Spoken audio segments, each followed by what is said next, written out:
Good morning, everyone, and welcome to this Sunday edition of the New Media Show. Of course, I'm joined with my co-host, Mr. Rob Greenlee. Good morning, Rob. How are you? Good morning, Todd. It's good to be back. It's our second most common new media show day, Sunday. Yeah, So yeah, yeah. yeah, it is. And I think there's been a few people that are waiting in anticipation for this episode because they were talking about it a couple of days ago, wondering to know what we were going to say. But Um, you get some. It's not very often. Might as well just get into it. It's not very often that podcasting makes TMZ. Me, No, it's not. meaning Yes. meaning podcasting is in the news at TMZ, and I was looking for a prop. I couldn't find a prop, but the prop I was looking for was you do the stats. You do the stats as I tell you how to do the stats. People are like, "What are you talking about?" and but there is a news story, and again, this is a news story. We don't know if it's fact, alleged. Lawsuits look to be appearing. But here's the title. Here is the title of TMZ. Podcast One founder sued. He pulled a gun to intimidate me into fudging podcast data. That's the headline. Well, actually, after reading the story, I think they're a. I don't know if those two things are necessarily as related.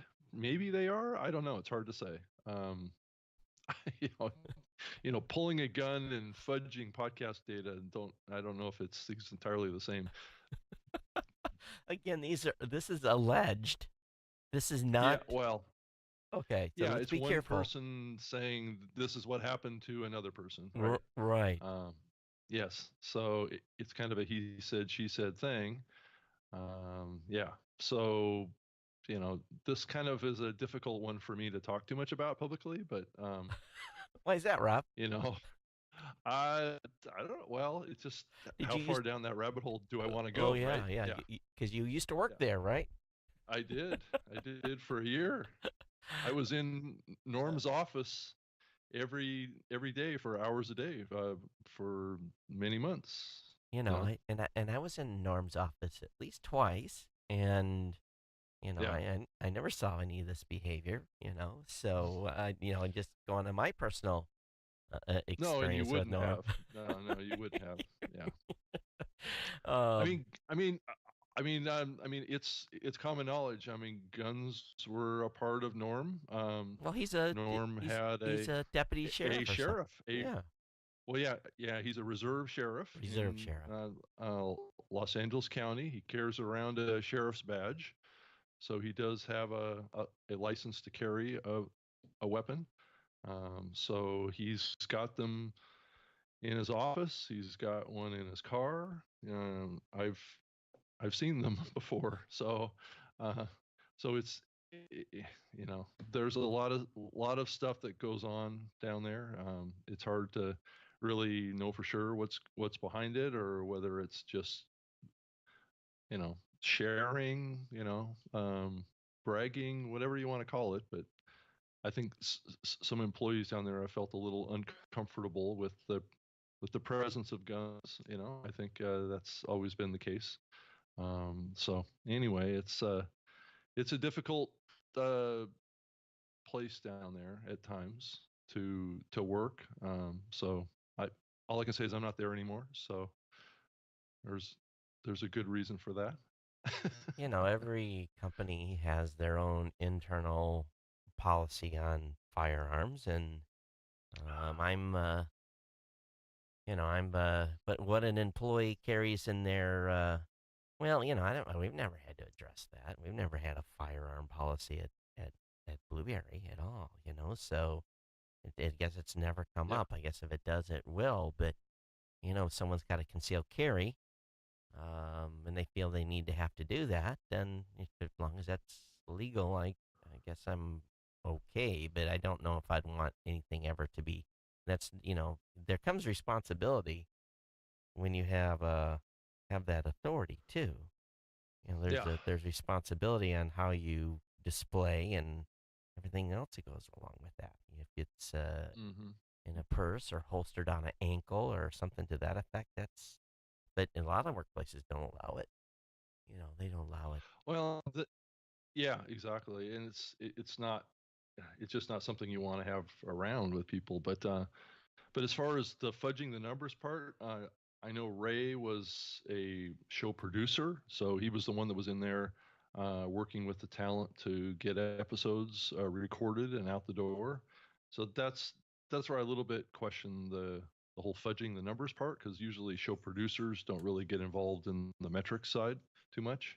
Oh, so he would have been So involved in production, but not in in reporting. the actual, yeah, exactly. So unless he was, see, I don't know what the particular situation is because all this happened after I left. So um, I would just be surprised that he was involved in numbers unless he was sharing numbers with talent, about their show's performance, which I guess is possible. So yeah. But TMZ, they're in the business of getting page hits, so they're going to write the most crazy headline that they can. Well, if you And think about what usually happens in lawsuits is things get, the most extreme things get claimed yeah, because, and I would say usually half of it is accurate, um, or true right. because you're trying to win a case. So people tend to exaggerate and overemphasize and don't always 100% tell the truth just because they're trying to win. So you have to take it with a grain of salt, but I do also have to say I'm not necessarily 100% surprised at these things. It's just kind of the culture that exists down there. So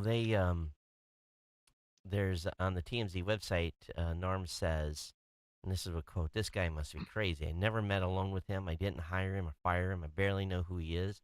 The fact I'm a law enforcement reserve is well known as I have public service awards in my office." He adds, "I didn't and would never act in this manner that's been described. We have received no lawsuit, but I presume this is in response to our letting him know today that we're going to sue him. His allegations are absurd." Attorney for Podcast One tells us they're suing Hernandez for stealing intellectual property and they have no idea why he was canned from his most recent job. Hmm. Um, Well, yeah. So so Norm knew who Ray was. Ray was in his office every Monday morning or Tuesday morning for team meetings, and Ray was right upstairs. Ray was involved in producing some of the biggest podcasts on his network. So I think it's a little bit of a stretch to say that Norm didn't know the guy. So anyway, that's just me. ac- I work with the guy every day myself. He was in the office when I was there. So According to the lawsuit, the boss man flaunted the firepower in order to intimidate Hernandez, said he was told to juice the numbers on podcast downloads in order to boost advertising revenue. Hernandez says he let it be known around the office he wasn't comfortable fudging numbers and he was fired shortly thereafter. Hernandez says the gunplay was also motivated by revenge. Last year comedian Heather McDonald aired a recording of Pattis sexually harassing her while she was on the job. He made a comment about supporting her breast in the docs. Hernandez says Pattis thinks he leaked the audio to Hernandez and eventually pressured Hernandez's new employer to 86 him. Hernandez, with his attorney Rob Reichman, is suing Pattis for assault, wrongful termination, and whistleblower retaliation. That's pretty serious. yep. So all right, well, So all right. where does the assault? Now he doesn't say. He says he brandished a handgun in the office on multiple occasions, bragged about his deep ties with law enforcement. Docs obtained by TMZ. He said the broadcast mogul would sometimes place the gun on his desk with the barrel pointed at Hernandez. Ooh, Uh, well, yeah. yeah. Again, you don't. If you have a concealed carry, it's not you keep it stashed and you keep it away and you don't put it on the desk and play spin the pistol. That's uh, Yeah. so wow. Not the All I kind of can say is not the kind I'm not surprised. Yeah. not the kind of So news that they need. This is the second thing that's come out over there. yeah, So you know, wow. it's a big distraction from what he's trying to do there. That's for sure. Yeah. So well, anyway, there's been a few other things that have come up here Yeah, late. yeah, lots of other stuff besides making TMZ. That's one way to keep podcasting in the news. Yeah, that's right. I mean, it's always good to have a good controversy now and then. You know, Right, right. keeps people paying attention. Yeah, they do. Well, So maybe I have to start using it. Maybe I need to take a squirt gun or something to the office or something. yeah, there you go. Actually, those squirt. A little taser. Oh That's what well, you could use. the way things are these days, you take a squirt gun to work, you're going to end up dead. There's just yeah, no, no, thank you. I'm just joking, by the way. Anyway, so Yeah. what's some of the other headlines you've seen? I've kind of been head down this whole past week. Well, not so much a headline, other than a little bird gave us a little bit of a tip on something. Oh, I must have Did missed it. you? Oh, yeah. Oh, Well, something related to Apple and I. podcast episodes that are Oh, yeah, airing, yeah, yeah, yeah. promoting other listening apps getting taken down from the Apple Store. Yeah. So, Yeah, okay. I think you remember now. You Now, remember yeah, now it's yeah, coming yeah, back. yeah. I'm just like, whoa. Because okay, so I can't even say when it come in here because that could narrow things down. So if this is true and we don't have any substantiating follow up information, this is a little bit troubling.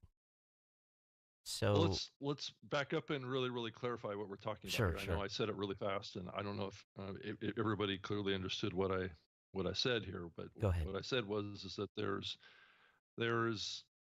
what appears to be substantiated kind of Evidence. evidence or testimonial that we've gotten that Apple is removing episodes from shows that promote other listening platforms. Too There be heavily. uh, too heavily, yes. Um, and and in some ways, this is a little bit consistent with Apple's content policy to some degree. If you look at how they filter cover art, like they won't promote any cover art that blatantly promotes a website or mentions another service or a competitive listening platform. But it appears now they're cracking down on apps that or there are actual show episodes that are all about or promoting some sort of another listening platform. So, yeah. So, I don't know if this has happened before or if this is new, but, here's the concern. If this is the case where if you are, let's say you're running a special episode and you're talking about the launch of something or the update of something, because we do that at Blueberry on our PowerPress podcast. We talk about stuff that's going on with our network. So if I was to be promoting something heavily within our space and all of a sudden that episode was removed from iTunes, um, I think I would have a big issue with that. In that, basically the content is getting censored. So Yeah, well, we seem to be getting into a lot of terms of service issues. I know I'm being faced with a lot of them here lately too, and I think it's maybe a sign that the podcasting space is kind of maturing and branching out and getting involved in a lot of different areas of business and people are using the medium. The medium is powerful. So there's a lot of stuff that's been happening. I've been spending a lot of time with sites that are and I know this has probably been going on with you and your platform, Todd, for years, but it appears to be happening a lot more now, where there's terms of service violations. I know early a few episodes ago we talked about the whole controversy around white supremacists and Nazi and fascist podcasts getting taken down, and those are terms of service issues. And then there's been, I mean, with me, I've had to deal with a couple of harassment issues Whoa. that are also part of the terms of service issues between co-hosts, hosts and co-hosts fighting with each other, and making accusations to each other, and it's pulling us into kind of dealing with issues like that. There's terms of service issues out there from a lot of different areas these days. I've had a show I had to deal with just this past week that was publishing other big name podcasts into their account on Spreaker. Like they would grab the RSS feed from another show, like a big show like Serial or Lore, or a show that's being monetized, and drop it into their RSS feed, or put it into their show account and rehost that file, Whoa. and try and make money from it. So I had one show on our network that had 60,000 episodes of other people's content that was Huh. rehosted on our platform.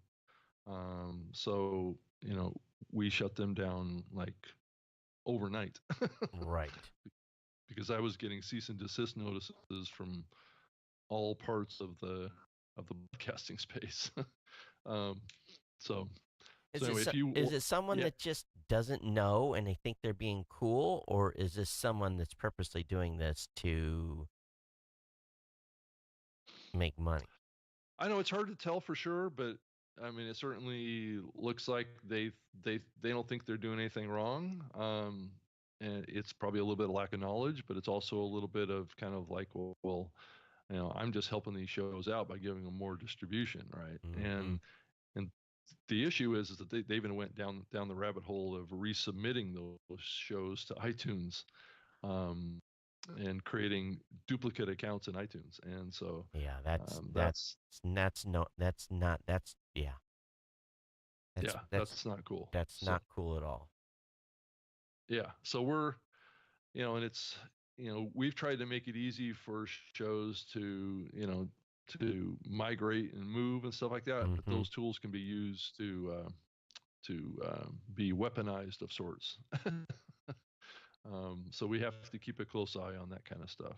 And then there's the usual kind of music terms of service stuff that comes up on a, on on occasion as well. So I don't know, Todd, are you guys facing a lot of terms of service issues these days? It's very random. I haven't had anything for a couple of weeks. So the biggest challenge probably the biggest complaint we have is people say, "Oh, my podcast is listed on your directory." I'm like, "Yes, it is, and if you haven't claimed it, go ahead and claim it.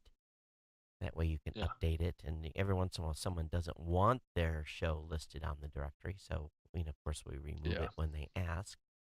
And oftentimes, when yeah. you explain to them you're a directory, then they they kind of get it, and then they're cool, but not always. Yeah, it is an interesting phenomenon that there's a certain percentage, and this actually went on even back when I was working on Zune at Microsoft. Is that occasionally we would send an email out to all of the shows that were hosted on our Yep. platform, Yep. just to notify them that they were listed, they were on our platform, and there would always be like 4 or 5 of them, or it could be a little more than that, that would react negatively to it, Mm-hmm. even though they were just pass through, right? It's just like iTunes or Stitcher or any of that. Actually, it's back in those days, it was actually better than Stitcher, but because because there were still, Stitcher was rehosting Right. back in those days.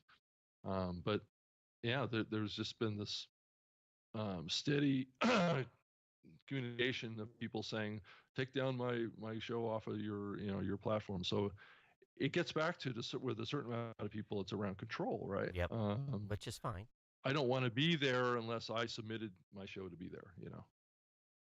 So And then when you have a lot of new people that come into the space, I guess they don't always understand the open nature of podcasting, how feeds get shared and platforms host them, not host them, but make them Syndicate 'em. available to Yep. listeners. Yep. Yeah, and that's not harmful to their copyright. Um, it just gets them more listeners, and that's the goal. It's the same thing what you're doing with your directory, same thing that we're doing with the Spreaker a listening platform, is that we're adding shows there. Um, and people also submit to us as well, but we're trying to build out a robust listening platform as well. So.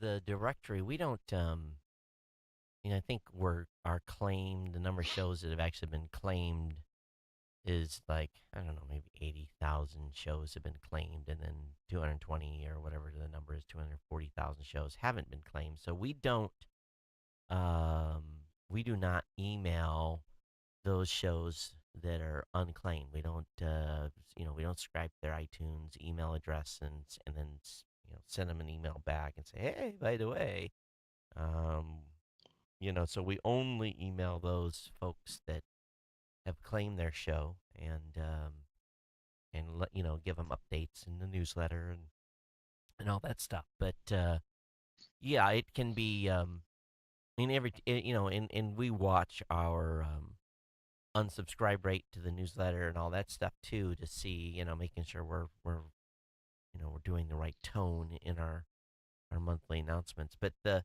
it's an education sometimes, like you said. Sometimes you just got to tell the podcaster, listen, we're just a directory, and oftentimes what will happen is, it's sad because sometimes we'll get complaints from the listeners saying, hey, where did that show go?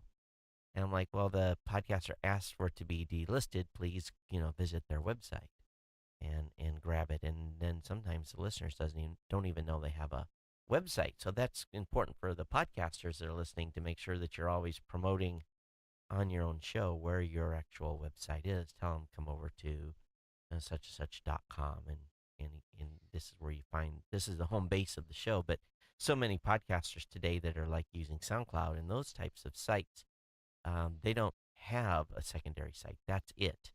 They have a Mm-hmm. single page somewhere with the episodes listed, and that's their brand, that's their point of presence, that's where the world finds them, and they really don't have a home. So those shows have even much bigger challenge, and they're also more susceptible being losing their entire program if they put something in their program that violates the terms of service or something like that, and SoundCloud drops them, which SoundCloud has done to many shows.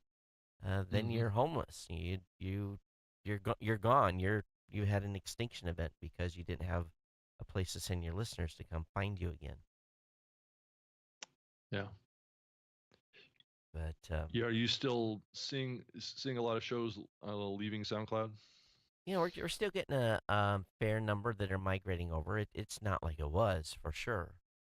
Out of sight, out of Yeah. mind. They've got cash, but they're doing some weird things in their forums. We've been noticing, so we don't know what's going on over there. Um, but it's SoundCloud and it continues to be this questionable entity of where podcasting is going to fall out over there with the new management and their march to making money, having to make money. Mm-hmm. Mm-hmm. Hey, I noticed that the Comedy Central folks launched a podcast network, Yeah, I heard that too. which is kind of interesting.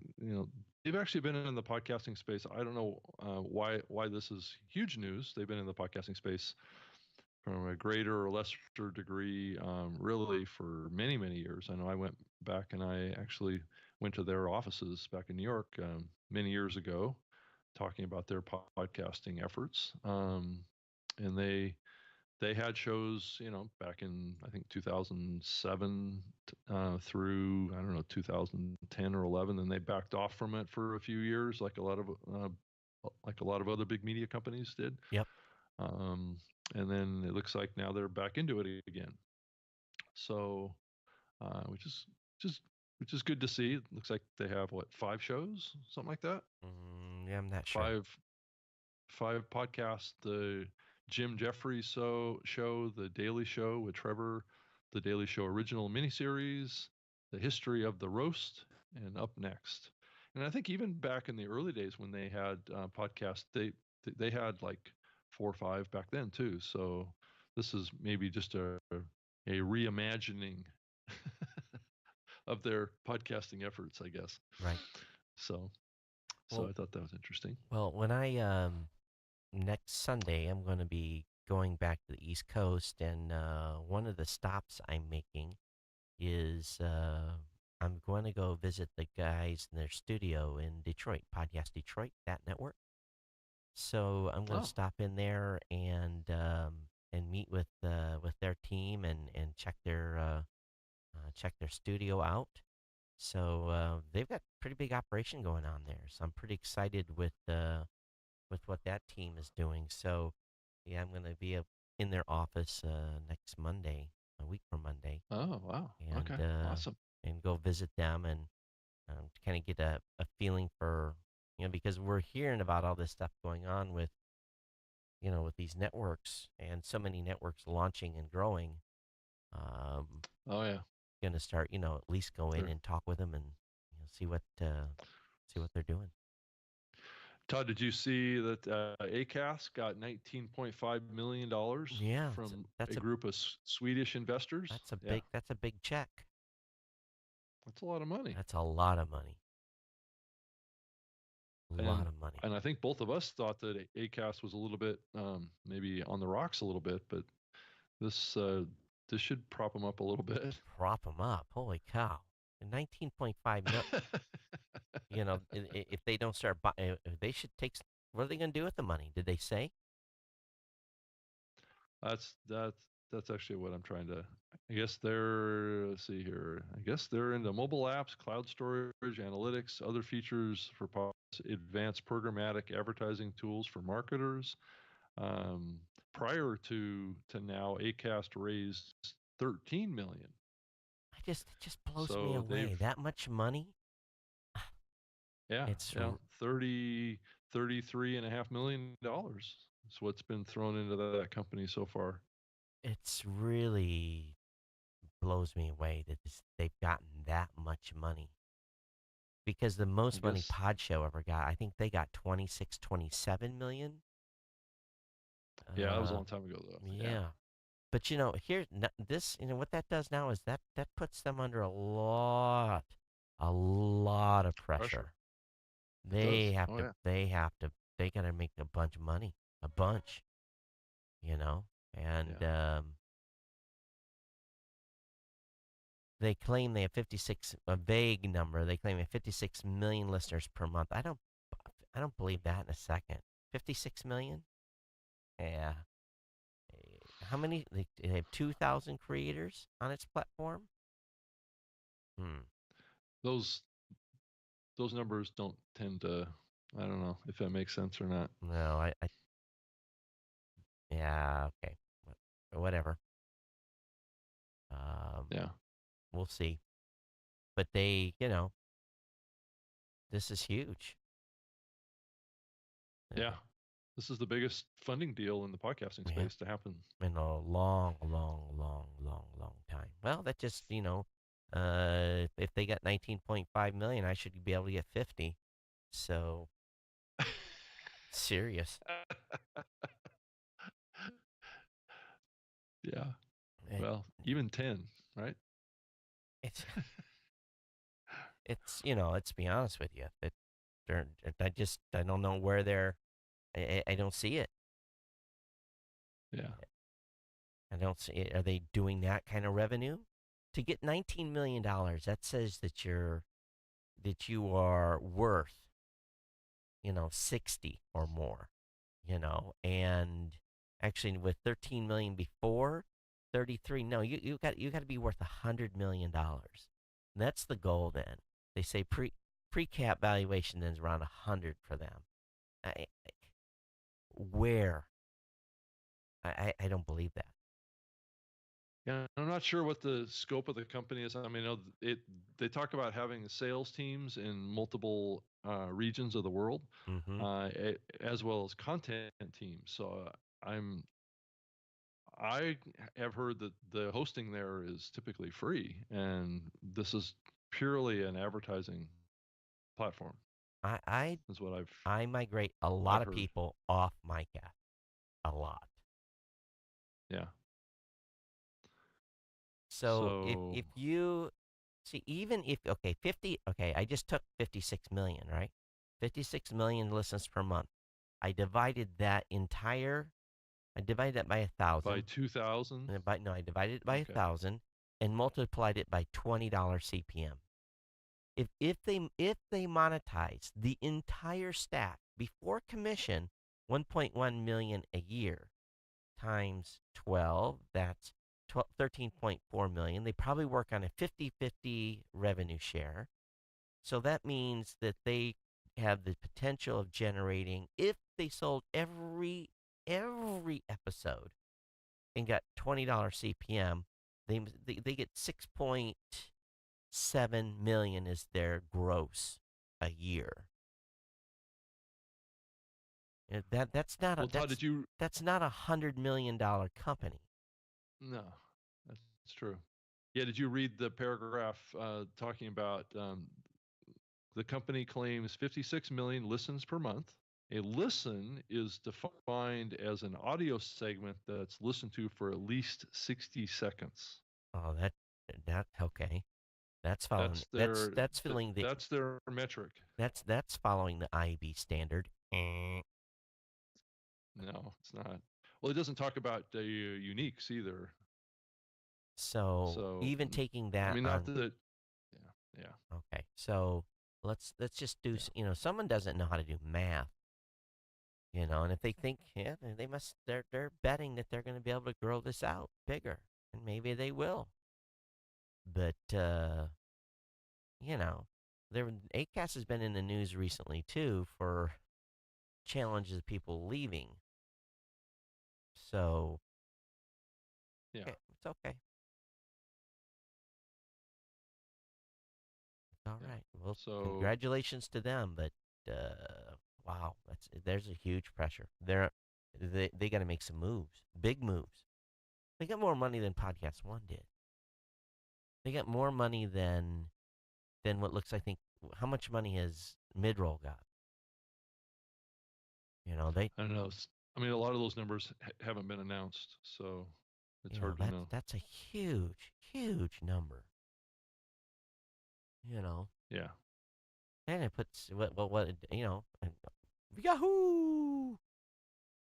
Because Yeah. now we're getting into, you know, it's fine. It's, now when other investors come in, that's the bar. See, 19.5 million on 56 million listens. Yeah, I can work that. Yeah. Yeah, Yeah. Yeah. what are It's we? actually, What am I measuring? 100 and close to 100 and not listens. I'm measuring what, close to 150 million downloads. So, okay.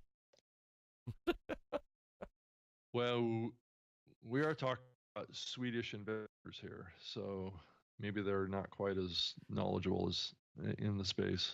Well, I don't know. It's hard to say. It's hard to say, but Yeah. you know, I'd like to. I'd like to have sent that. What you really want to see is the sheet, is the pitch sheet they used to get that 19.5. You know, Yeah. you want to see the deck on that. You know, Well, and how much share do they have to give up to get that money? You know, right? Yeah. How much do they have? that's You're right. But yeah. so what are they? So they're gonna have to start buying some stuff. That's the only thing that I'm thinking. They're gonna have to come in and try to buy some stuff. So who are they gonna buy? They're gonna buy Libsyn. Yeah, who are they gonna buy? Yeah. I do think that we are coming into a phase where if there's this kind of money getting thrown at the space, that there's going to be more consolidation and mergers happening. If I had Um, 19.5 in the bank, we I would be on. I'd be gone for 2 weeks because I'd be buying everything I could. I'm just. Todd's going shopping. I would have. I would have went shopping, and I brought the checkbook. You know, Todd's Todd's going to the podcaster Target store. because the only way you grow to 100 million is you consolidate. You gotta take some players off the board. So Todd, so who would you buy? I'm not saying anything. Okay, I just had to ask. Who would I'm a you journalist, so I buy had to if ask. you had 19.5 and you could spend 10? Who would you buy tomorrow, Rob? And I know you work for Spreaker, so you can't say too much. Who would you buy? Who would Rob buy? Oh, I think Rob Walsh. No, no. Who would? Oh, me Yeah, who would you personally. buy? Oh, You can't buy Libsyn for 10, so they're off the I, board. yeah, I know you can't. Um, hmm. It's actually not enough money, actually, It's not enough. Todd. It's not enough. It's true. Because you still have to operate your business, Right, right. so you don't want to spend it all. You spend So 10 of it. You spend 10 million of it, that's probably still too much. or not enough. No, you got to find some deals out there, Todd. You got to go. You can't. I mean, going to Target's fine, but you got to go to the value store. Yeah, that's You got to true. go to the dollar store, which means you got to buy some technology that can boost up your platform, but not break the bank. You know. You know, So it just amazes me what I built with for how much I built it on. yeah, because if I'm ACAS, I'm looking Buy some to tech. survive. Yeah. Yeah, or build some stuff. But that but this space is moving pretty fast. So I Building think takes a while. If you have to build something over it the next does. 2 years, it's too late. Yeah. Yeah. So um you might be in a tough spot because I think buying some of the bigger players in this space would be more money than they Yeah, have. that's probably true. So now granted they've already had 13 million, so I don't know what they've done with that money up to Yeah, this I point. don't know either. Unless they've got, they've been bringing in significant revenue that's covered their operating costs. That's just My just guess is if they went back to and got another 19, they're operating in the negative territory for their whole existence. mm, Um, so well, else they wouldn't have had to, right? that's right. And by the way, Raw Voice Blueberry, we've never took any venture. We've never took any investment. We own it. We own 100% of the company. That's good. Yes, it is. That's always good. There's no pressure. There's still pressure. It's just not that kind of pressure. Right, right. yeah, which is a whole different kind of pressure. So You know, it's and not. you're not going to go buy Podbean. They got a cash cow. They got no overhead. They got all Chinese workers, except for their few support people in the United States. That thing is that whoever owns that Chinese owner, that thing is just like that's a moneymaker because they have they have literally no overhead. They don't have the overhead that you have or we have because we pay people uh, fair American wages. Um, so that one, no one's going to buy that one because that one's just show me the money. They print $100 bills over there, so they're off the table. Who else would be on there? Uh, yeah, I don't know. It's they either gonna buy content or technology. Hmm.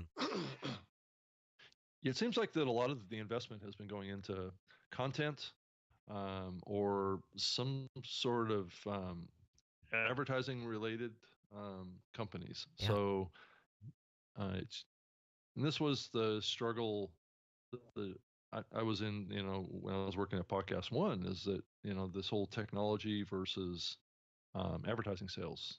Um, a lot of the investors back in 2014 were not valuing content. They were valuing tech. Mm-hmm. Now it seems like that the pendulum has swung the other way. Now investors are valuing content. Yep. So, which is that's a significant change. And now we're seeing big money go into platforms that are supporting the development of content. Mm-hmm. Um, I'm not sure if this Acast investment is around developing content. It's not clear, or if it's around developing their platform and their ad sales. If I look at the history of other deals, most recent deals, it's been around content development. Gimlet, that was around content development. Yep. And So that's hard, you know. It may, you know, I guess if you're a content creator, maybe it isn't hard, but it seems to me that there's a bigger gamble with content than there is, you know, it's it, yeah, and the big shift that's happened now with the Cadence 13, which is the former digital group, they actually formed a whole new kind of executive team that's focused on creating content. I mean, one of the guys that I worked with at Podcast One is now in charge of their programming development. mm, I mean, a lot of those guys come out of radio, yep. so we're we're seeing a lot of um, blending with radio right now that's going on in the podcasting space. A lot more than I think people really realize. A lot of the talent that came out of radio is getting lined up in the podcasting space right now, and some of the folks are really good people. So it's going to be interesting to see what they create and how that grows and develops. But this definitely is a content era that's happening right now. Um, and a lot of that energy, because Todd, let's just admit it, the technology is pretty much what it needs to be Mm-hmm. right now. I mean, I don't see any huge evolutions or improvements to technology that's going to have a big impact on the success of podcasting anymore. I think it's reached a certain level where it's like it's good enough, right? Um, I don't know that there's massive improvements that need to be made. I know people keep running at this whole desire to improve discovery, right? But we've talked about that a lot on this show, and you know, podcast search engines are just not. That's not the answer to anything. In my view, I don't know what your view is, Todd. I think you probably agree. Um, Discovery is not a big issue.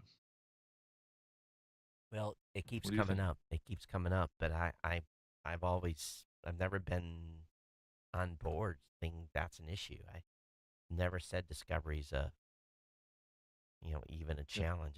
To me, it's a non-starting topic completely. I yeah. just, But there seems to just this steady run up of we got to have better search engines. We got to have better search. We got to have in content search. We got to have all of these search tools. But podcast listeners don't find content like that. nope, nope, not There's at been a all. long history of that. There's been a lot of companies that have taken a run at that market and gone out of business. I'll just put it that way. It's true. I do want to So, I do want to yeah, share a funny story. I was in a hotel I've stayed at quite a bit in the past, and had been there a couple nights, and I kept hearing the doorway across the hall from me. The door wouldn't shut and they had to push on it to shut it. And every time they shut, bang, bang, and and and I don't know, I was working on something. It was 8, 9 o'clock or whatever in the room, and I keep hearing his door bang about every 23. What the heck's going on? Is someone, you know, they going out and smoke or? And again, this isn't a decent place. And you know, 10:30, 11, bang, bang, and I finally got I heard something, and I went to my room door and I looked through the peephole, and um, it became very evident what was going on. There was a lady across the um hallway that she had a little enterprise going on. So you know, I'm like, wow.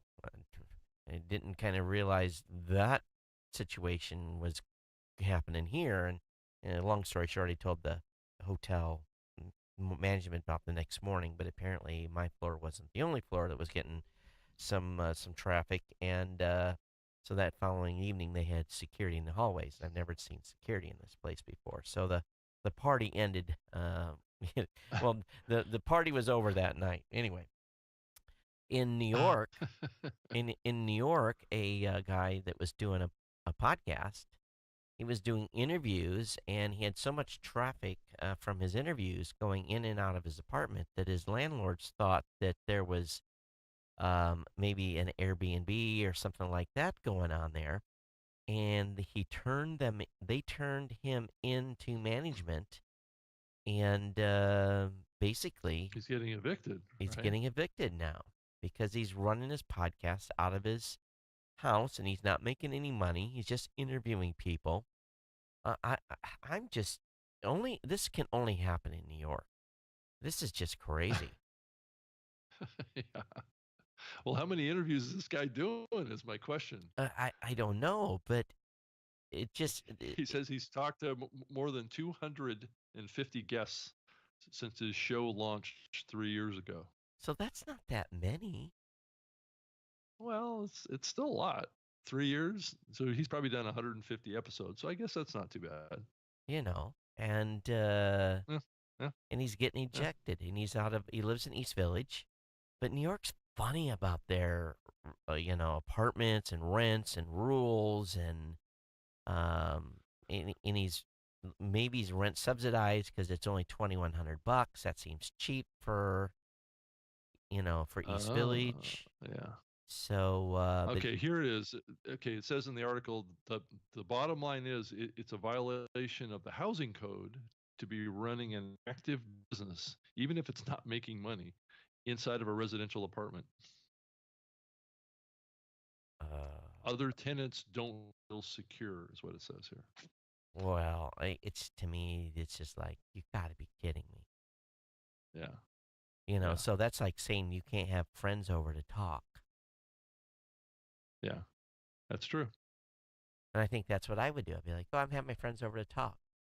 Recorder's turned on, but I think he's got a.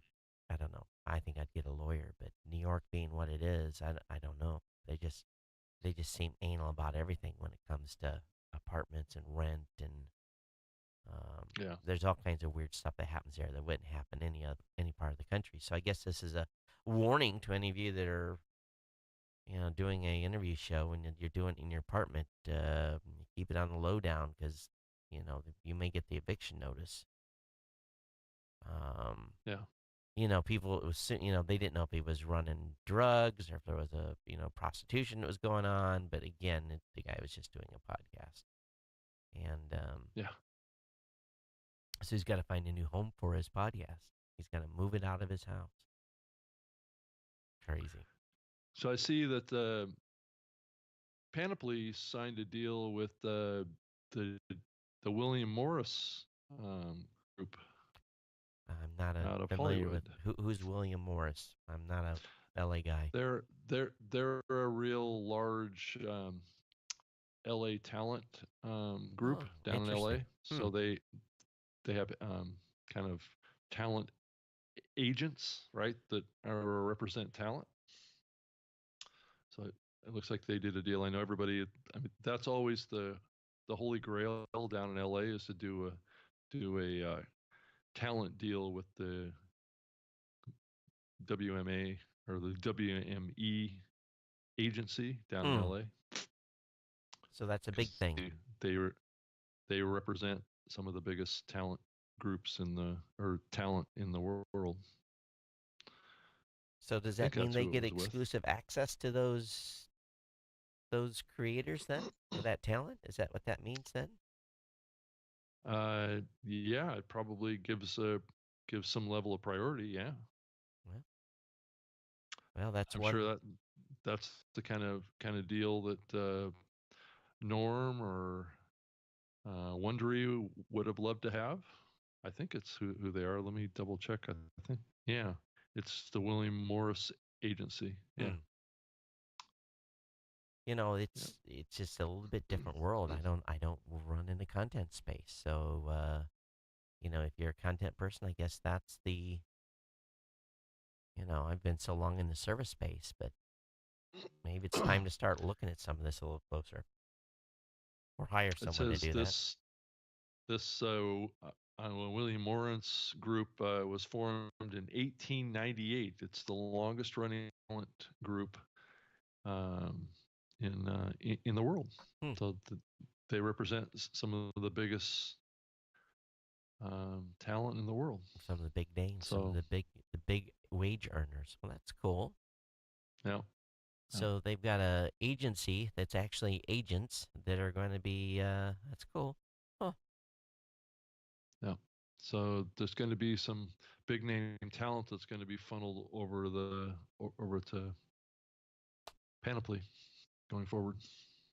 So one thing that I should talk a little bit about is I had something interesting come up this past week. Um, I had a vendor I worked quite a bit with, and had a deal put together, and we got to the point where the deal was ready to be signed, and the final list of shows were put down, and the vendor got a little bit of cold feet because the shows, some of the shows that were on the buy were not currently doing advertising. So they felt a little Yeah, bit of a resistance to doing the ad because they didn't have a sample from their offering. We didn't, in other words, I couldn't give them a copy of a read or of a host endorse that would have give them some reassurance that the show yeah, um, could perform the ad. So yeah, as podcasters, I guess what we're probably going to have to start doing, and this is something that if you're listening, if you're not currently running advertising, you may want to create an ad around something that you love and something that you can just do a dummy ad and have that available. We're probably going to add that to our requirements document is to basically create. We're going to give some scripts and then have them create some horse and door spots that we can give to a potential advertiser as a sample. Um, because we're getting to the point now again where we're going into these shows that haven't had advertising in a long time or never had advertising, and we've got media buyers that are starting to wanting to buy into that group, but it's just another hurdle we're going to have to cross. So I don't know if you've run into any of that at all, Rob, with companies that are wanting to run ads, but they get hesitant because the host maybe hasn't run an ad before. yeah. I mean, generally, advertisers want to work with shows that are that have a track record and have had a history of successful ad campaigns on their programs. I think it's a reasonable ask generally, but then again, that's a catch-22 for a new podcaster. You can't have a history if nobody ever trusts you to run one. Right. So um, you have to start somewhere. So I would actually, I mean, I think your advice is good, Todd. I think even starting out doing some ad reads off of affiliate programs is what I would do, just to have a history, and it helps you as a host become better skilled at doing reads. Yeah. I don't think it's something that comes to everyone. I don't think it's something that is easy to do. So you need to develop your ad read muscles, if you want to call Hmm. it that. You gotta exercise those muscles. You gotta get used to doing it. It has to come smoothly. It has to be something that you can deliver some passion around, and that doesn't come automatically. No. Your first read is not going to be that great. No. It's just the way it is. Unless you're an Adam Carolla or a stand-up comedian that can deliver stuff first time and do it well. I would imagine even those guys have messed up Yeah. reads before. So I would just practice, practice, practice. And I think it's what it will do too is if you just do a canned one to have one available, that probably is not going to be exactly what we want. We're probably going to want, and maybe doing something with an affiliate program where we can have 30 seconds of prelude to the ad, run into the ad, and then, the 30 seconds post will kind of give an advertiser a little bit of a lead in and see how you make that transition and then how you perform and then how you come out of it and back into the content. So I think, that's probably going to, I think, Rob, your advice is probably really good is go over to Commission Junction or something like that, set up an account, get a few affiliate deals going on with stuff that you love, and then make some ads for those affiliate deals. And, you can promote the banner on your website or promote a link because within Commission Junction, you can create a trackable link and you can also do the banners too. So, I Yeah. mean, I think maybe that's what we're going to ultimately have to do to get, it's just like, and to be honest with you, it was uh it was a campaign with 32 shows on it, and they basically rejected 26 of them Wow. because they had no current advertising in it, and I was frankly frustrated because it was very niche. I mean, a very niche campaign, something that I had to work hard to find 32 shows to put up to begin with, Mm. and then for the media buyer to come back and say, "Well, we're not comfortable because these folks haven't run it." And to be honest with you, that's the first time that has ever happened. I've never had that particular Mm. situation come up. But if it's popped once, it's going to pop again. Yeah. Yeah. And I think, I mean, if I'm giving advice here, I mean, before you even do those affiliate campaigns, I would go listen to a bunch of podcasts that are doing ads right. Todd, I don't know if there's any that we can recommend right off here that a person should go listen to try and get it right. I know Joe Rogan does some great ad reads. Adam Carolla does some great ad reads, but it's hard to compete with those guys. I mean, I, is there any that you can think of that are around a long time, Todd, that you could recommend for somebody to go listen to as a good model? I guess Leo Laporte's a good example. Yeah, Leo's a good one. I've done. Of course, I do this. My ads may not be a good example because I've been doing my ads so long. I don't have to do a full fledged hardcore sell every episode. Yeah. So, Yeah. but yeah, Leo Laporte on Twit would be a good one. But the problem is we're gonna. I guess what we're gonna have to do, Rob, maybe a homework assignment for myself and my team is we're just gonna have to go out and find some, 10 or 12 shows and get the time hacks for people so they don't waste time. They can actually find the ads and listen through. But Yeah. podcasters should be listening to podcasts. If you're not listening to any other podcasts, then you're doing yourself a disservice because you can learn a lot by listening to other podcasters. You can say, "Ooh, I'm not going to do that. Ooh, I should Yeah. do that."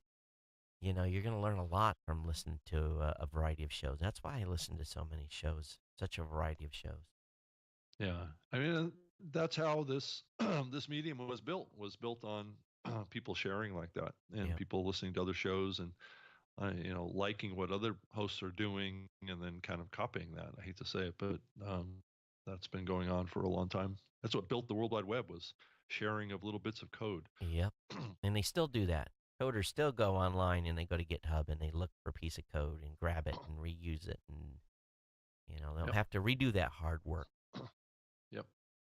So yeah, it was a Learn from the mistakes of others. yeah. And for me, it was a little bit disappointing too, because this particular vendor was really, I was really excited to see them come on, the specific company because it was just perfect. I mean, it was a marriage made in heaven when it came to the shows we were going to be in and the advertiser. I had no doubt in my mind that this campaign was just going to absolutely destroy it. I just knew from my heart, and then the Yeah. media buyer got cold feet, and and be honest with you, he reduced the campaign so much that we went below our minimum ad spend, and what I have found, and I think I've said this before on the show, is if I do an ad deal with a media buyer and he comes in for let's just say $50,000 for a quarter, I might Yeah. hear from that advertiser once a month. I'm sending a report every week. There might be a few exchange of emails. They've checked the show and have a concern. Just very minor administrative load on that Yeah. guy that's doing the $50,000 quarter buy as compared to the guy that comes in at our min spend, and then maybe I let one slide through and they're below min spend. I find I'm spending working 10 times as hard on that min spend show that um because when they're when they're spending a smaller amount of money, they are much more concerned about performance. I got a fire truck or something Mhm. coming. I don't know if you can hear that through the mic or not. I can. Yeah. So so when we get to a certain level on spend, I have to say no. It's just because I'm working for free is what I'm working, you know. Yeah. And I'm sorry, I don't work for free. Yeah. And if it's a new vendor and I think, oh, there's huge potential here, I'll take one for the team. Don't get me wrong, but I don't know. It's a fine line. Yeah. It is. And it goes to a Forbes article. Forbes says special delivery crafting the perfect podcast ad. And they do a interview with or ask some questions of folks from Ad Results out of Houston. And Ad Results does do a good job in prepping the podcaster by having a kickoff meeting and answer questions about the product. They also deliver. You get to test the product. So that but they're mostly doing DR, direct response ads. So Yeah. they're trying to kick things off at get that extra bounce in the very, very beginning. We do that too. We do kickoff meetings on every ad deal we do. So, it is what it is. And Yes. you win some, you lose some. But for podcasters listening that don't have any advertising, it's time to start putting advertising in your show, whether it's advertising another show or you got to get you got to get the craft down, as Rob says. You got to train your mouth Yep. and train your brain. Well, and also keep your audience in mind as you're doing it too. I mean, you're in somebody's ear. You need to be easy to listen to about it, not feel like you're, you know, overbearing about your ad either. No, So, and it's and yeah. and you got to be able to promote something that you are truly behind too, because I tell podcasters on if you don't like this product, please say no. Please say no to the campaign. I'd rather take you Yeah. off, and I'd rather save, because guess what it's going to do? Your audience are going to be like, does he or she really like this It's stuff? yeah, exactly. It's going to come They're through. gonna It, yeah, it's definitely gonna come through. I some agree. annotation, some tone, something you say, you're going to get to the point in the promotion where you say, like the promo deal, you're not going to be happy with the promo deal or something, and you're gonna annotate, and your audience is going to smell that like, oh my God, it's like you ever had a dead mouse in your garage or your house, Rob? Yeah. You walk through and Yeah. you're like, Something smell smells smell bad. that, Yeah, that's right. smell that. Yeah. Where's and you go. Then what do? You start searching corners. Where did you put some poison down? You start looking from there. You go You looking start for it for a dead rat yeah. for a dead mouse. Yeah.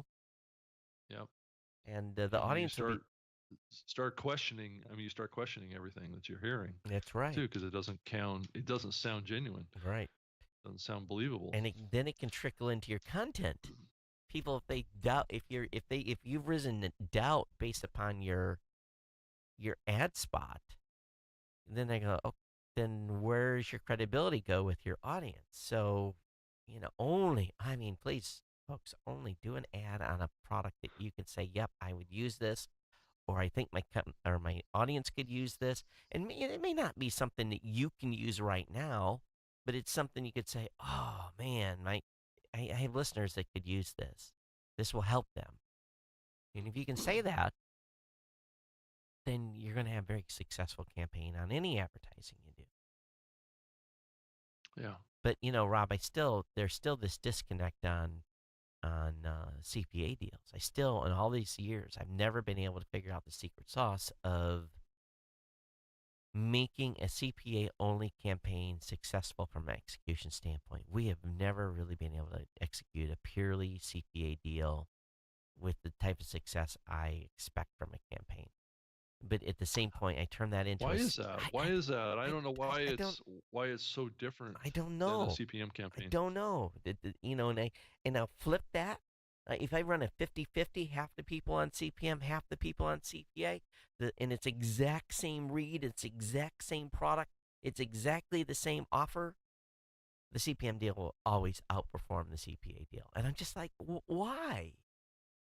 And I oftentimes, don't understand. if we get me neither, if we could get them to perform as good on CPM as a CPA, they would actually make more money. that's the, Well, that's the kicker. let's talk about what's different between those two campaigns because I think there is a little bit of difference, and I think it gets Oh back to what yeah, we were just talking about. I think it really gets back to what we were just talking about, and I think it's around the content provider feeling like they're in a real partnership with the advertiser. and it's added that Um, yes, they're actually getting paid. There's a value correct. in knowing that I'm going to get a check written for this. I'm guaranteed payment. I'm I'm going to deliver more energy to that ad or more of whatever that X factor is that's going to convert Yep, more. I think it happens more. yep. I've seen it with CPA as well, where people are a little bit more kind of like, oh, Mm-hmm. I don't really want to be doing this ad because I'm not really not getting paid to do it. Really, who knows what my results are going to be? I may be wasting my time, and Yep, oftentimes that's what happens. It's a self-fulfilling prophecy that happens, yep. and But it's really unfortunate. But if podcasters could get in the mindset, yes, I'm going to get paid for this spot and treat it the same, they don't need Yeah, me. They don't need you. They'll go to Commission Junction, sign up for five Commission Junction deals, and they pick the products that they love. They make money hand over fist. I mean, you have to be confident that you're going to be successful. Sure, there's going to be bumps in the road, but you have to be consistently confident that what you're doing is going to be successful, even if it isn't. And it may not be successful every single time. If you bring the attitude to it where you're treating it just like a CPM deal, you're more likely to, Yeah. I think, get some results. And if you So do a if you also look at it from the perspective of don't look at your numbers. Don't look, this is what I tell media buyers. I'm just telling you up front. The first two, we have a bunch of weekly shows, I said you cannot panic the first 2 weeks of the campaign. yeah, I'm just telling you, you have to hold your breath. yeah, you do. You have Yeah, to hold your breath. Now, week 3, if we're not seeing conversions, then we have a concern. Okay, then we have a right to start looking at things at a much deeper level. But the first 2 weeks, you got to hold on, and trust me. Now, there are some podcasters that deliver right out of the gate, but it's human yeah, nature. It's human but nature. that's rare. It's rare, and it's human nature that we want, as a listener, you want to be introduced to a product. You want to be told about the benefits, and you want to be able to have 2 or 3 of those, and not the same exact thing being told to you every week. Yeah, You need to have an yeah. evolving story, and when you do, you're going to do incredible performance on those campaigns, and also at the same time, is it you if you're doing CPA and you're putting your heart into it, and then you have to be willing to put the work in to and not panic those first 2 or 3 weeks. And So and I think that the results come over long periods of time in podcasts, because people have to hear a certain amount of frequency before they will. And when I say frequency, it's repetition, yeah, right? Of the message before they actually think to convert or have the confidence to convert or have it align with their interest in their lives. I think there's a time lag there. Um, and it's not always going to happen. It depends on what the product is too. Some products that are promoted in podcasts are bigger purchases. Other ones are smaller ones. So you have to, those transactions on the larger size tend to happen over longer time frames than things that are typically smaller transactions, which can happen on shorter time frames. Um, But, but so but oftentimes companies don't even know what their acquisition costs are. So when you talk to, I'll ask a vendor, what is your current acquisition cost for a new customer? And if they yeah, can't answer that to me, if they can't tell me it's costing, when we're doing banner, it's costing us $43 to gain a new customer. Or if when we're doing radio, it's costing us X number of dollars to get a new customer. When they can't tell me that, then my response always back to them is because I want to know that up front yeah, so that when we get to the end of the campaign and they say, well, this didn't perform as well, I'll be like, you don't know how your radio or digital performs. How can you say we didn't perform? yeah. And if a vendor comes back and says, oh, yeah, it cost us $22 to gain a customer on digital and it's $33 on radio, that's kind of our standard that what we've seen. And if I can get, the way I look at it, is I'm competing them the closest to radio. If I beat his cost per acquisition costs on radio, they're going to write a bigger check. Or if it costs Yep. 36 or 37 or 40, and maybe I'm still within the margin of okay. Um, or what if I deliver it 5? You know, again, it goes back to the Hmm. importance of not pumping the numbers.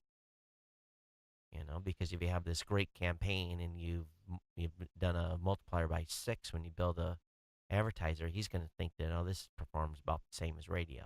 I just buying radio is easier, Hmm. so you could have just shot yourself in the foot. So I don't know. I'm just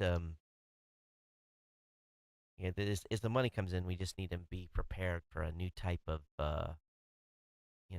we're going to have to go the extra mile to convince them this is where they need to be, and at the same Hmm. time, we need to uh, have some samples. Again, I've never been asked, I never had a media buyer do that to me, so I was like, Yeah. and I understand where they're coming from, but and I hope they're listening. Yeah. uh, Well, I it hope may be. I It hope may he's be. listening. Yeah, I was going to mention that there's another National Association of Broadcasters conference coming up in New York in October on the 18th and 19th, and they're going to be covering some podcasting topics down there. I see that there's 5 panel sessions, content sessions at that event that's going to have podcasting topics Who's in leading it. that? Well, it's the NAB folks. Actually, there's one session down there called Reaching for the Golden Mic, Part 1. There's actually 2 parts to it. But who's The actually? Pursuit of Fame in Podcasting. Rob Walsh and Stephen Goldstein Oh, from the Amplify Media folks. Those are the two presenters. So Rob's going to be back at the NAB show back in New York in October. so who's the other presenters on the other panels? Does he say? Uh, let's see here. Let me look them up here really Is quick. Jacobs running that, or It doesn't appear so. Okay. So part 2, Pursuit of Podcasting is probably part 2 of that same series, Reaching for the Golden Mic, part 2, The Pursuit of Fortune in Podcasting. Jessica Kupferman is on that session, oh, so they definitely went and to the Libsyn. Pamela Ann Berry is also on that session. So it looks like they reached into the Libsyn pool and pulled the whole team. That's what it looks like. What it looks like. Well, I'm sure Rob said he was going to go, and so they they put some panel sessions around it. I was thinking about going, but They didn't. I don't know. I don't think I even got asked.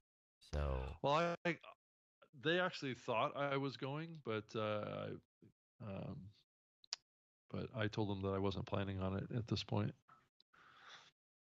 Let's see. There's another session around, not specifically podcasting, but talking about emerging business models and digital audio. Talking about that's with Stephen Goldstein again. yeah, So he's right there in New York too.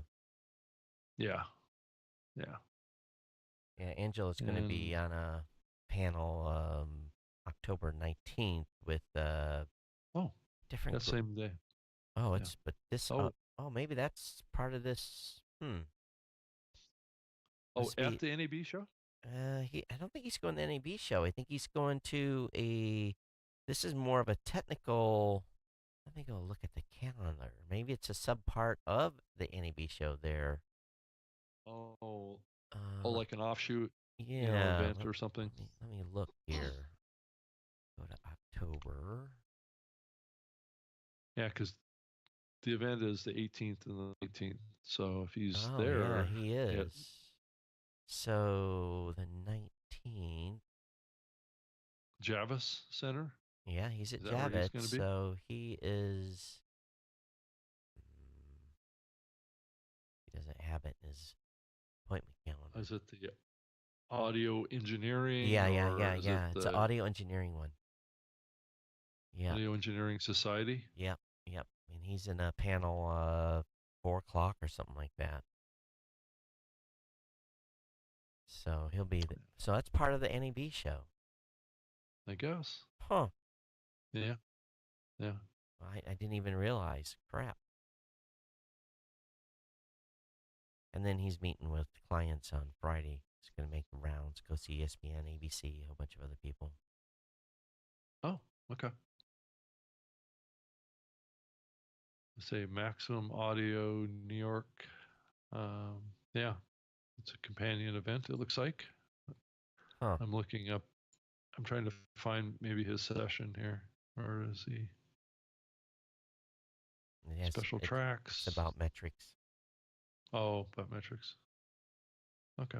There's lots of events popping up all over the place right now. Yeah.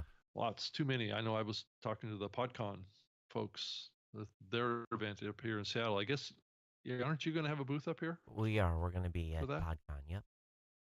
Yep. I'm going to have one too, I think, at this point. It's reasonable. It's Can't so complain. close for me. Yep. Yep. And we're going to be at So, FinCon and, at the end of the month. oh, So, okay. Awesome. so we're only going to send Mackenzie. We're going to see what happens there. We just don't know how to judge the traffic of that event. Do you send 3 people? Do you send one? Do you send five? You don't know. Yeah. Yeah. You're better off to go light on, on, on some of these events, I think, at the Yep. beginning Yep. So, until they really prove themselves. hmm but yeah, she'll be there Thursday, Friday, I think of the 26th and 27th, and then I will be coming up to PodCon, still talking with them on whether or not they want to do any sessions or not. So, I know they are a little bit kind of wishy-washy on that. yeah, Have you kind of got that impression too? yep, yep. Yeah. I think they're trying to figure it out. Figure out who they're going Well, to that, have. and I think that they're I think they tend to want to gravitate towards the hosts of shows that are familiar to them, that are like maybe in the top lists in iTunes, Mm-hmm. as the people that they want to have on their sessions. So I'm not the folks that are organizing this are not really of the podcasting community or Nope. from the podcasting space, or they're more from the video world, Yep. from YouTube. Um, but Todd, did you hear that Jim Lauterbach is now the CEO of the parent company of VidCon? Yeah, I knew that. Yeah, we talked about that already. Oh, you did. Okay. Oh yeah, yeah. Okay. So anyway, it'll be interesting that particular event. It's kind of a fan event, but I think they want it to be a little bit more than that. I was a little bit surprised that they have it up that they're having it in Seattle actually. So, but I'm not going to complain too much. It's easy to get to for me. Yep. All right, that's where we at on time. We still have about 10 minutes left. I think 5 to 10. Yeah. yeah, I think it's just been an interesting the week. It's someone had asked in Facebook. Someone says podcasting on a decline, and I just kind of laughed. I'm like, no, no, it's not.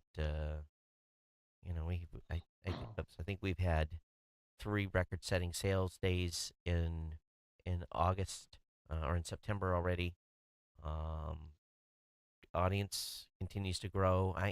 The space is it's the space right now is doing very very well. So I'm uh Yeah. I'm pretty pleased with where the space is at. Yeah, I mean it's pretty hot right now. I think it's been as hot as it's ever been. I Yeah, think right now. yep. I don't think So I don't think it's any gonna be any issue for growth this year. I think we're gonna be see great growth. I still want to see something out of Google. Well, they haven't reached out yet, so I don't know. We'll see.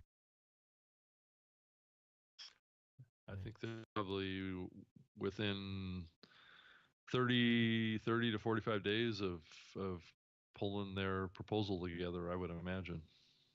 So we'll see. New site that just popped up that I just found access to. It's called something that just rotated in on Pod to Pod. It's called Podcast Easy. It's content management for serious podcasters. It says we make it easy to create and manage podcasts with content management planning, sharing, and teamwork tools. So, Yeah. what is their pricing on this? Hmm. Up to So and I think next week we're gonna be doing the show on Saturday morning. yeah. Yeah. So I'm just looking here because it's International Podcast Day, and It is. Yes. so let me look at their schedule. They've been scrambling. Their web streaming provider kind of threw Do them we a want curve. to just not do a show next week just because of that? Well, let's see Just here. to not pull attention away from that. Yeah, I'm just kind of looking at the time zones here. So what's going to be happening at on Saturday? Saturday at 9 a.m. PST is a session on strategy and tools you can know to make use to better know your podcast audience. And then 10 to 11 is the challenges of building a podcast studio. And then from 11 to 12 PST is our session. It's going to be Mike and Sean, podcast problems, what to do when things go wrong. Um, I don't know. It's like I'm torn whether we should be not doing a show because of International Podcast Day and Or doing one because it is International Podcast Day. yeah. I think maybe we just plan to go ahead and do one, and hopefully we won't pull away from their event, and we can talk about it, send people over there for sure. So let's just plan on doing a show. Okay. Um, Okay. and who knows? Maybe there'll be lots of cool news this week. Maybe there'll be more gun stories to talk about. Oh, I'm sure there's more coming, Todd. But we want to make sure that you all are supporting International Podcast Day too. So there's all kinds of cool stuff going on, lots of speakers. It all kicks off Friday, September 29th at 4 a.m. or 4 p.m. Pacific Standard Time with the Podcast Day team, and then they roll down to Australia, and they move all over the place. Then Evo Terrace is in Thailand, and then someone is actually doing a session out of China. So wow, Wow. it's Wow. and then it moves to It looks like the 9 to 10 p.m. PST is still open for Friday. That's interesting. Oh, Wonder if they need some slots still filled. yeah. I suppose we could. So that's on Friday. Yeah, there's a Friday from 9 to 10 Pacific on Friday. What's going on Friday? Uh, Well, it's up to you if you want to reach suppose. out to Dave and see if they need someone in that slot or not. Well, we could do our new media show in that slot. Yeah, if they wanted us to. So, Yeah. okay, well, yeah. You want to reach out to Dave and see if he wants us in there, and we can do. Sure. All right, that From works. 9 to 10 Pacific. Yeah, 9 to 10 Pacific on Friday, and That does kind of get in the way of a few things oh, does it for you? on the Spreaker side, but I might be able to What are you doing at excuse it for this. What are you doing at 9 p.m. on a Friday? Oh, 9. I thought it was 9 a.m. No, I think 9 is what you said. p.m. Oh, 9 p.m. Yeah. Oh, okay. Okay. I'm not doing anything. I was like, holy cow, there's slave drivers over there making you work at That's 9 right. p.m. Working around the clock. Oh That's right. man, Working around the clock. I'm the only one that does that. Okay. Well, if it's 9 p.m. on Friday, I think we can definitely do that. All right, that Yeah. probably works for me too. So, So, okay, all right. yeah, reach out and see if they're looking for someone to fill that hole. So they may already have someone in there, but So how are they? Yeah. So how are they they're using doing it Google Groups, this year? or they're using Google Okay. Hangouts. Google Hangouts. Okay. All right. So I actually need Okay. to do some testing in Google Hangouts too. So anyway, that's that. Okay.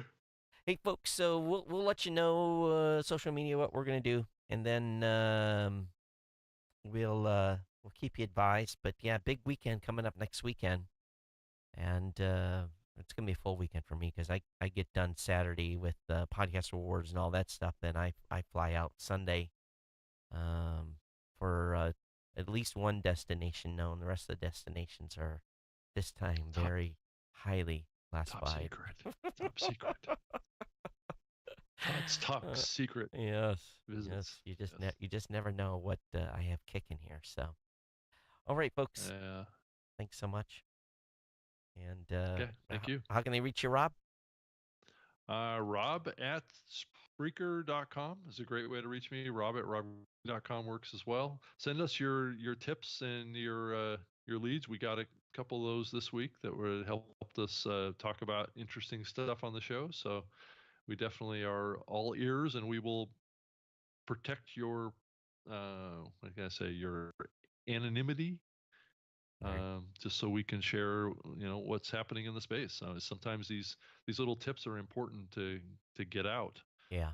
um, but the person doesn't want to be linked up with it. We totally understand. Yep. So Yeah, but we do love those tips, those little insider information things. That's cool. yes, the fly on the wall tips. Yes. Because I mean, we know there's a number of you listening to the show. They're being flies on the wall too. So everyone, thanks for Yes. being here. You can reach me at todd@blueberry.com or at Geek News on Twitter. Of course, I do the Geek News Central podcast, a tech show twice a week, and I'm looking for people to be on the Podcast Legends show. So if you want to be on there and you've been podcasting at least 10 years, let me know. All right, everyone. Thanks for being here. We'll see you next time on the New Media Show. Take care. Bye bye. Bye.